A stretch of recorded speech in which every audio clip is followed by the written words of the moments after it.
ఒకరి క్షేమ సమాచారాన్ని ఇంకొకరికి తెలపడానికి లేదా తనలో ఉన్న భావాలను ఇతరులకు తెలియజేయడానికి ఉత్తరం, లేఖ అనేటటువంటిది ఎంతగానో ఉపయోగపడుతున్న విషయం మనందరికీ తెలుసు.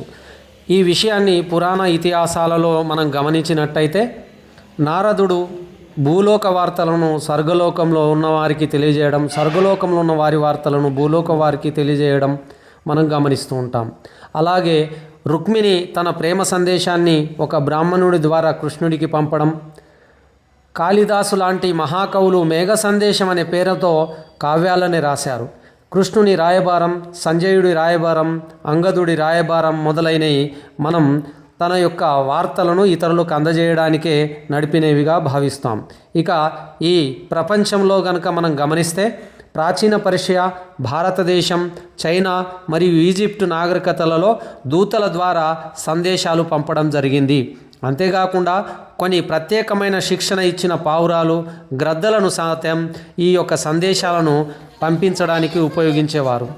ఇక ఆధునికమైనటువంటి ప్రపంచంలోనికి వస్తే ఈస్ట్ ఇండియా కంపెనీ మన భారతదేశంలో వారెన్ హేస్టింగ్ ఆధ్వర్యంలో 1766లో కంపెనీ మెయిల్ పేర ప్రారంభించింది.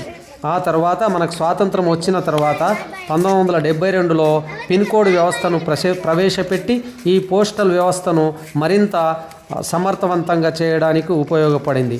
అలాగే 1986లో స్పీడ్ పోస్ట్ను ప్రారంభించింది ఈ పోస్టల్ వ్యవస్థ.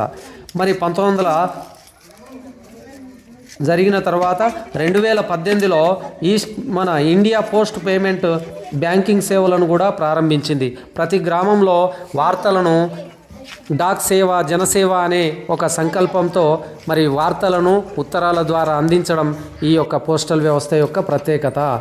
ఇప్పుడు ప్రస్తుతం అనేక రకమైనటువంటి సేవలను కూడా, అనేక రకాల సేవలను కూడా అందిస్తుంది ఈ యొక్క పోస్టల్ వ్యవస్థ.